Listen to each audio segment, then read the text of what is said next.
Olá, eu sou a Shirley. Nesse canal eu incentivo o uso de mapas mentais e compartilho estudos e resumos sobre economia.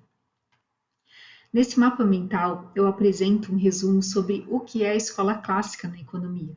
Você sabe o que é a escola clássica?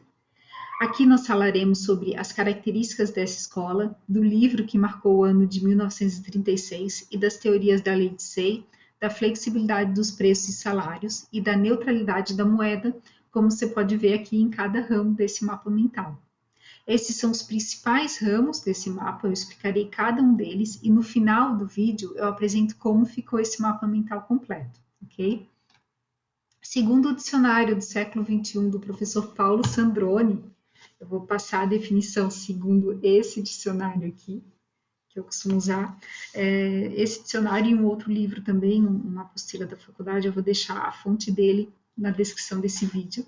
Então, segundo o dicionário do professor Paulo Sandroni, a escola clássica foi uma linha de pensamento econômico que vai da publicação do livro A Riqueza das Nações, de Adam Smith, em 1776, aos princípios da economia política de John Stuart Mill, de 1848, e é marcada pela obra de David Ricardo, Princípios da Economia Política e Tributação, de 1817.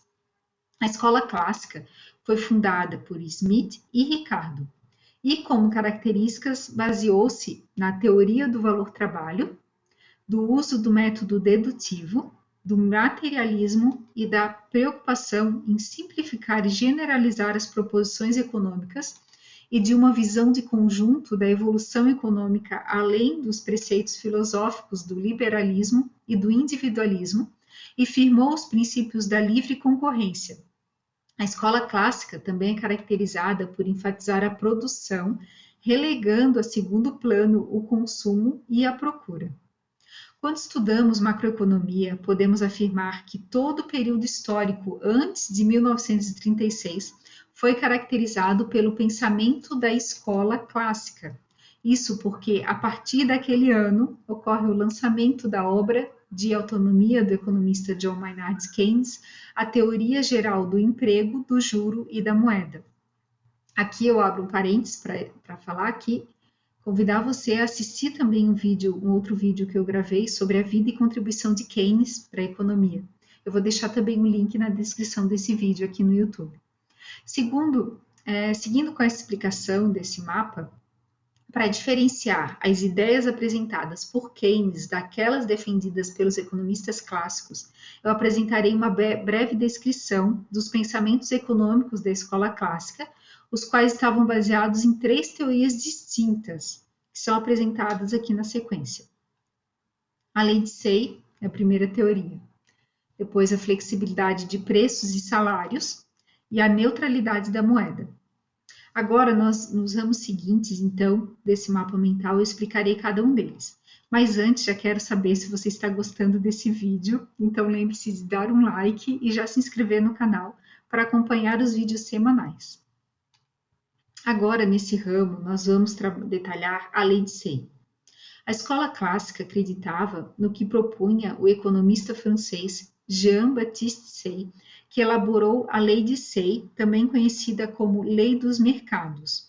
Essa lei estabelece que a oferta cria sua própria demanda, impossibilitando uma crise geral de superprodução. Dessa forma, a soma dos valores de todas as mercadorias produzidas seriam sempre equivalente à soma dos valores de todas as mercadorias compradas. Assim, a economia capitalista seria perfeitamente autorregulável, não exigindo a intervenção estatal. Keynes questionou a sua validade nas condições econômicas do mundo moderno, onde não temos mais uma economia baseada no escambo. Com o uso da moeda, há a possibilidade de adiar decisões de compra que interrompem as vendas e causam uma retração na demanda, podendo resultar numa crise econômica. Quando nos referimos à flexibilidade de preços e salários, em economia podemos imaginar que os agentes econômicos negociam entre si de forma livre e desembaraçada. Porém, em diversas fases históricas da economia mundial, observamos que essa situação é difícil de prevalecer em vários segmentos. Os economistas clássicos acreditavam que os preços e os salários eram flexíveis. Com seu foco no longo prazo, no entanto, o que verificamos em nossa realidade é que tanto os preços quanto os salários são constantemente controlados. O poder do governo para administrar alguns preços, como o da gasolina, gás, alimentos, entre outros, e a força exercida pelos sindicatos por meio das convenções coletivas e acordos, por exemplo, influenciam no valor salarial. Essas ações fazem com que a flexibilidade não seja perfeita ou até mesmo não exista. A teoria dos economistas clássicos, referente à flexibilidade dos salários no mercado de trabalho, afirmava que a culpa dessa flexibilidade era dos empregados, que relutavam temporariamente em trabalhar devido à queda dos salários. Essa teoria, nos dias de hoje, seria difícil de ser sustentada, pois é difícil supor que um pai de família, frente a uma recessão, relute em trabalhar mesmo com um salário mais baixo. Os estudos dos economistas clássicos focavam em um período de longo prazo, não prevendo uma eventual situação de desequilíbrio, imaginando que não seria necessária a intervenção do governo, porque as forças do mercado se ajustariam automaticamente. Para Keynes, esses estudiosos clássicos, em virtude de sua preocupação de longo prazo, não previam o comportamento cíclico no curto prazo, e assim ignoravam fenômenos de crises econômicas como, por exemplo, a Grande Depressão de 1929, que eu também tenho vídeo explicando aí no canal. Se você for ver, eu explico aí em Mapa Mental uma revisão também, um resumo sobre a Grande Depressão. Para finalizar, falaremos da terceira teoria da escola clássica, que é a neutralidade da moeda. A constatação pelos economistas clássicos que a moeda era neutra foi uma das principais contribuições desses estudiosos para a economia mundial. A neutralidade da moeda é a ideia de que uma mudança no estoque de moeda só afeta variáveis nominais da economia, como preços, salários, taxa de câmbio. Eles consideravam que as atividades monetárias de uma economia, ou seja, a emissão de moeda por meio dos instrumentos à disposição das autoridades monetárias, como o Banco Central, não influenciavam no longo prazo. As variáveis reais da economia, como o nível de produto interno bruto, o PIB, o emprego, a taxa real de juros.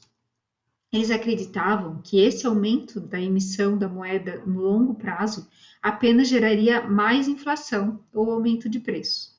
No entendimento dos economistas clássicos, a política monetária é um instrumento irrelevante, pois havia a crença da neutralidade da moeda. Porém, observamos hoje em dia que a política monetária é muito utilizada por todos os bancos centrais no mundo para realizar ajustes econômicos. Para diferenciar a teoria dos economistas clássicos e keynesianos, podemos resumir que a escola clássica acreditava que salários e preços eram flexíveis e que, como resultado, o governo não deveria intervir na economia. Entretanto, Keynes acreditava que essa relação era contrária, pois a intervenção do governo era essencial para combater as crises de curto prazo, utilizando para esse fim tanto a política fiscal quanto a monetária. Agora veja como ficou esse mapa mental completo. Nós temos então o primeiro ramo desse mapa, onde expliquei o que é a escola clássica, depois falei sobre as características, sobre o ano de 1936, com o livro de Keynes, e expliquei resumidamente as principais teorias da escola clássica, a lei de Say, a flexibilidade dos preços e salários e a neutralidade da moeda. Gostou desse mapa mental? Então, lembro ainda, se não curtiu, dê um like nesse vídeo, comente o que achou, compartilhe e inscreva-se no canal para acompanhar os vídeos semanais. Eu deixo a fonte que usei para criar esse resumo na descrição desse vídeo e também os links das redes sociais para você continuar me acompanhando. Até mais e bom uso de mapas para você!